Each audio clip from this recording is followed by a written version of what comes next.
una figura que es bastante hoy controversial, ¿no? Y este es el delito de estupro, lo que viejamente se conocía con el delito de estupro, que era aquel ataque sexual respecto a una persona honesta que iba de 12 a 15 años. Hoy en día la situación ha variado y la legislación ya ha legislado los delitos contra la integridad sexual, y el viejo estupro en realidad hoy se ha transformado en una conducta que en realidad es respecto de una persona mayor de 13 años que no ha cumplido los 16 años y que tiene relaciones sexuales. Vamos a hablar más que nada para que la audiencia lo comprenda perfectamente. Tiene relaciones sexuales con una persona mayor. Esta persona mayor previamente la debe haber seducido, debe tener una relación de preeminencia con ella, con la menor. En realidad acá lo que la ley protege es la inmadurez sexual, ¿no? Pero bueno, yo ahora lo que le quisiera preguntar al doctor es, ya que esto no depende de mi área, ¿no? Es, ¿qué pasa hoy con las chicas que van de 13, 14 años a los 16 años? Pero son desde el punto de vista psiquiátrico. Nosotros tenemos una variación enorme que nos ha sorprendido. Nosotros le queremos explicar a ustedes y a la audiencia que hay un debate sobre la sexualidad de los adolescentes en todos los términos, en los medios de comunicación, en la política, en la cultura, en todas partes. En la escuela secundaria. En la escuela secundaria.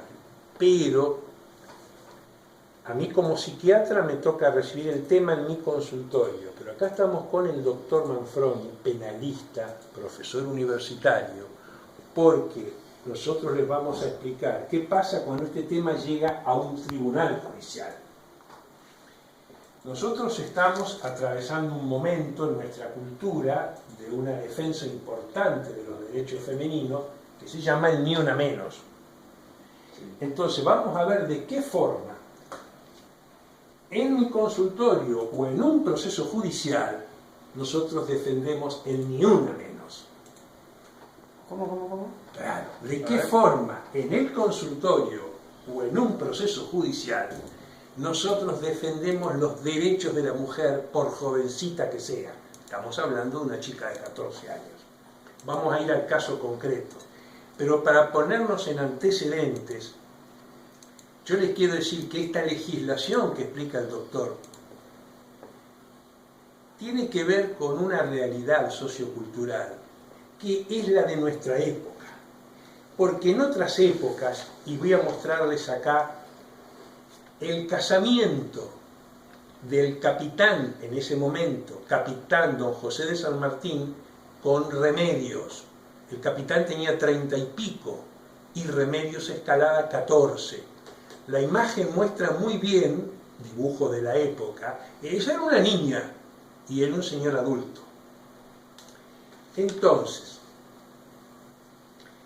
lo que nuestra cultura, como bien explica el doctor, penaliza, requiere que se den 3 requisitos.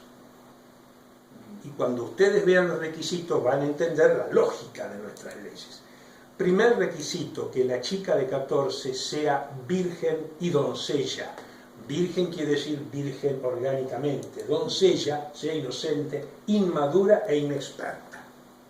El segundo requisito es que un adulto, un vivillo o un atorrante o un canalla, la manipule con malas artes, con engaños, con triquiñuelas, para lograr luego deflorarla, desvirgarla y tener relaciones sexuales con ella. Entonces los requisitos son 3: que la niña sea virgen e inmadura, que el adulto la manipule, la engañe, la coaccione, y tercero, que logre su cometido, que es tener una relación sexual. Eso es el estupro.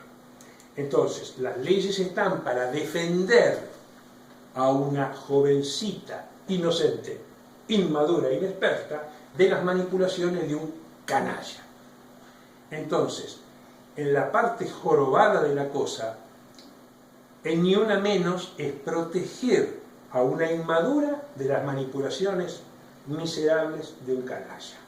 Pero en la época del general San Martín las cosas eran diferentes. Claro, lo que hablábamos de los hábitos culturales, ¿no? Entonces, en aquella época se consideró que Remedios que era una dulce y virginal inexperta. Pero la cultura consideraba que una virginal doncella inexperta estaba preparada para asumir el desafío del casamiento, de la sexualidad, de la desvirgación e incluso de la crianza de hijos. Otro modelo de leyes y de cultura. Entonces, en este caso, y el caso que le vamos a explicar hoy con el doctor, porque el doctor no es sociólogo y yo tampoco. Nosotros no vamos a un debate en la sociedad sociológica. Nosotros tenemos que resolver casos concretos y nuestros casos concretos son personas concretas. Estamos hablando de una ciudadana y de un ciudadano. Estamos hablando de la República Argentina y estamos hablando del Poder Judicial de la República Argentina. El caso del cual les vamos a hablar ahora con el doctor tiene la conducción jurídica del caso. Yo soy el perito, o sea, yo lo asesoro al doctor para que él desarrolle lo mejor posible su técnica. En este caso, nosotros tenemos que una chica de 14 tuvo un romance con un muchacho de 27. La mamá de la chica entendió que su hija era una virgen e inexperta e inmadura, que el otro era un manipulador, entonces la mamá hizo una denuncia penal y se inició un proceso contra el adulto. Entonces, ahora el doctor nos va a explicar cómo se trabajó con el abogado, con el perito y con los peritos oficiales, las tres partes de la cosa. ¿Era una niña virgen, sí o no? ¿Hubo manipulaciones canallescas, sí o no? ¿Hubo una consumación sexual por malas artes del acto sexual, sí o no? Doctor. Antes que conteste la pregunta a nuestros seguidores, les digo que pueden hacer preguntas que ellos van a ir respondiendo sobre los temas que estamos tratando. Su respuesta. Bueno, gracias por lo experto. La verdad que... Acá, te hace sentir grande. Sí, acá el doctor Vini siempre es muy amable conmigo, ya se puede decir que tenemos una relación de amistad. ¿Relación? De amistad. Justo estamos en un tema sexual. Ojo con la relación. Pero yo quisiera poner sobre el tapete alguna consideración previa. En todo momento estamos hablando que la víctima de este delito, del estupro, particularmente hablamos del estupro, es siempre una persona de sexo femenino. Y en realidad eso no es así, porque hoy la ley penal protege a personas de ambos sexos. Claro. Y esto después me gustaría que lo debatamos a posteriori, porque ¿qué pasaría si la víctima del hecho fuese una persona de sexo masculino, ¿no? Entonces, un jovencito de 14. Claro, ¿cuál sería el estrépito social, sin ser sociólogo? ¿Cuál sería la posición adoptada por el órgano jurisdiccional, por el Ministerio Público, si la víctima del hecho fuese una persona de sexo masculino? Un chico de 14 con una mujer experta de 28. Por ejemplo, a la inversa. A la inversa. A la inversa. Esto lo dejo planteado, después podemos empezar a considerar el asunto. Pero tengamos en cuenta que cómo ha variado la sociedad, y esto en función de la foto que usted acaba de exhibir, doctor, en el momento que el capitán San Martín contrajo nupcias, una mujer de 14, y digo mujer de 14, no era una niña, no era una adolescente, era una mujer. Aunque fuera virgen. Aunque fuera virgen, era una mujer.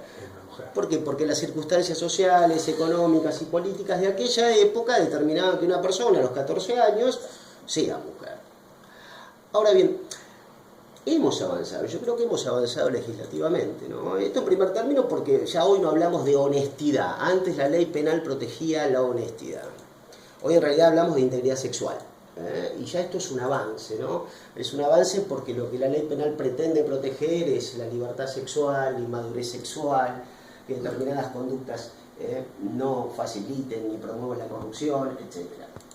Esto ya es un gran avance y dejamos de lado ese viejo concepto de honestidad que estaba acuñado en el código del diputado Moreno de 1921 para pasar a ser integridad sexual. Esto ya es un avance. Y este avance no es de pronta data, o sea, este avance ya Sí, sí, sí. viene desde el año 1999. que Y ya de le- otra comprensión y otra contenido. Exactamente, exactamente. Integridad sexual. Integridad sexual. La verdad estoy muy de acuerdo con la terminología adoptada por el legislador en ese caso. Ahora, para el delito de estupro, que es lo que en realidad nosotros venimos acá a debatir y a poner en conocimiento a la audiencia, como bien señaló el doctor, hay varios requisitos. El primero de ellos, que se trate de una persona cuya edad sea superior a 13 y que no haya cumplido los 16 años. Esto es un requisito de carácter objetivo, ¿no? O sea, la persona tiene que tener derecho a ser mayor de 13 años, porque si es menor ya y hay un acto sexual, hablamos de otro delito mucho más severo, lo que se conoce vulgarmente con el nombre de delito de violación. Ese caso no lo vamos a tocar porque creo que no hay ningún debate al respecto, pero